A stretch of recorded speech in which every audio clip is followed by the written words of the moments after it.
Americans are drowning in debt with no lifeline in sight, and it's mainly due to credit card bills. It's gotten so bad that the likes of Wells Fargo, JP Morgan Chase, Bank of America, matter of fact, all of the big banks are pretty much reporting delinquencies. Now, we have to bear in mind too that some of these purchases aren't for leisure. They're probably swiped in Walmart, Target, Costco, retailers that are also continuing to see shrinkage amidst the paradigm shift that seems to be taking place inside the United States. Now, how bad are we talking about in terms of these credit card bills? How does $1 trillion sound to you? This is the first time credit card debt has topped $1 trillion in America. That amount includes both revolving balances and balances paid off at the end of the billing cycle. Consumers are increasingly reliant on credit cards to finance purchases of everyday goods and services, and that's because they're just getting a lot more expensive. At the same time, their wages are not increasing at the same pace as inflation. And that makes it more difficult because as the credit card balance increases, it can be more challenging for consumers to pay down that debt. The excess savings that Americans lined their pockets with during the COVID-19 pandemic is largely now spent. High inflation and interest rates have made everything more expensive. Normal costs like groceries, gas, and housing are all rising. Add in the resumption of student loan repayments, and it's creating the perfect rising debt storm. Americans are skipping out on some of their credit card payments because household budgets are squeezed due to higher borrowing costs.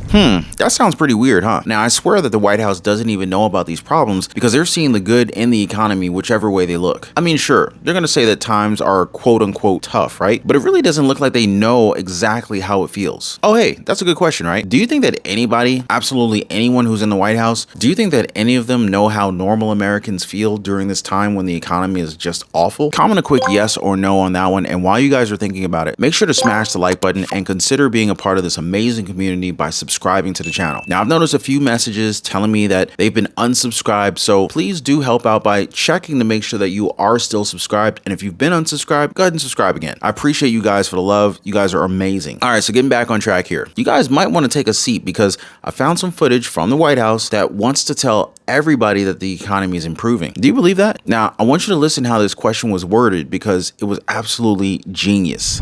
Lowering prices, you said earlier that the actions the president has taken have worked. So is it your sense that when people were home for Thanksgiving, catching up with their family members, they were saying to each other, can you believe how much more affordable things have gotten?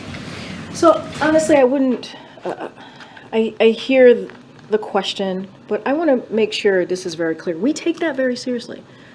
We take what families, the decisions that they make at their kitchen table, whether it's during Thanksgiving or whether it is every month as they're trying to make hard decisions about how they move forward with taking care of their family. We take that very seriously. It's not a joke to us. It is important to us. This is the president who talks about it in a very personal way when he talks about what families have to go through, working families, middle-class families, and that's why he's taking actions that he has. And so, look, the fact is, the data shows that the economy is improving. The data shows that households remain in a strong financial position. Household wealth is at a record high, with lower income households seeing the largest gain since the pandemic. Those are indeed what we're seeing. But we don't take lightly. We do not take lightly what Americans and families continue to feel. That was painful to see. And I'm pretty sure that a lot of folks aren't seeing what they're seeing over there, up there, I should say, in the Capitol Hill. And just to go ahead and prove my point, did you guys hear about what happened with Red Lobster? All right, so here's the deal, guys. They put up a $20 all-you-can-eat shrimp promotion. And I know that you guys can already kind of tell where this is going, but hold off on the comments for just a second. So I think they highly misjudged how many people were actually trying to save money these days, right? And so, as you may have guessed, they took some huge losses. Earlier this year, Red Lobster offered its ultimate endless shrimp on their regular menu for just $20. It was a move hoping to get more people into restaurants, and it worked.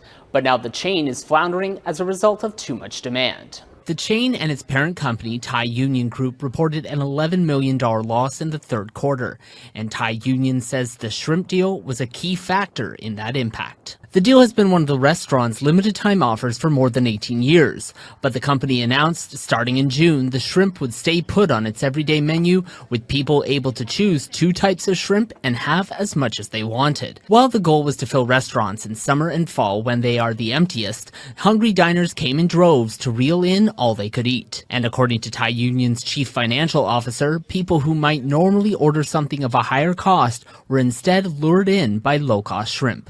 In just the past 5 months, the cost of the deal has been increased twice, first to $22 before bumping it up again to $25.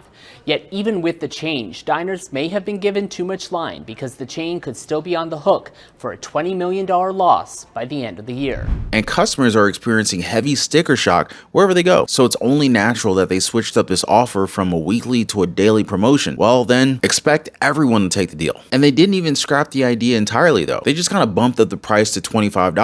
Although I'm not sure if customers will react the same way. And you gotta think, how long until they have to raise the prices to say $30, $35? Remember, they started off at $20. You see, this is what I think is a little bit misleading when the White House talks about the data and how the economy is improving. They fail to factor in what everyday Americans actually go through. It's also what these stores are being careful of because they know that a promotion has to do both drive in traffic and make them money, so they can't really sell stuff too cheap to a point where they just lose all their profits. Which brings me to Uber, Grubhub, and DoorDash, 3 huge companies that will have to pay even more of their profits in New York due to a recent court ruling. So now their workers in New York are going to be paid $17.96 an hour, which means that customers who use these services in New York will also be paying out a lot more money. New York City has passed the first minimum wage for food delivery workers. Starting this summer, apps like DoorDash, Uber Eats, and Grubhub will have to guarantee freelance workers close to $18 an hour.